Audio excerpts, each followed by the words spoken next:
लागलेले smart meter जे लागले आहेत ते तुम्हीच लावले, तुम्हीच आम्हाला जुने मीटर बसवून द्या, रास्त मागणी. आणि जो आम्हाला जो बिल लागलेला आहे तो आम्ही भरणार नाही.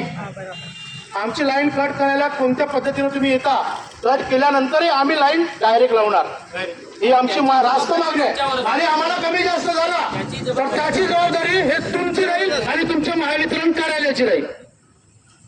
त्यामुळे सर तुम्ही सर्व मोर्चेकरी बंधूंना तुमचा काय प्रॉब्लेम आहे, कशामुळे लावले, कोणत्या पद्धतीचे प्रॉब्लेम आहेत ते सर्व लोकांना समजावून सांगा.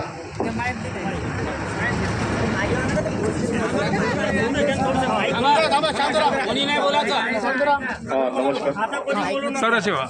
बघा, हे स्मार्ट मीटर लावणं हे शासनाच्या निर्णयानुसार एक धोरणात्मक हे आहे. म्हणजे त्याच्यामुळे समजा सेंट्रल गव्हर्नमेंटचं सक्ती केलेली आहे की सर्व राज्यांमध्ये स्मार्ट मीटर लावायचे.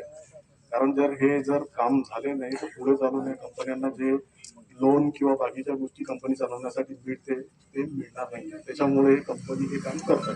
ठीक आहे. आणि हे सर्व स्टेटमध्ये चालू आहे. आपल्याकडे तरी फार उशिरा झाला.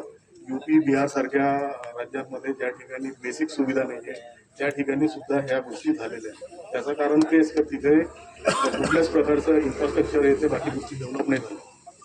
कारण त्यांना वीज चोरी किंवा बाकीच्या गोष्टीचं जे प्रॉब्लेम फेस करतात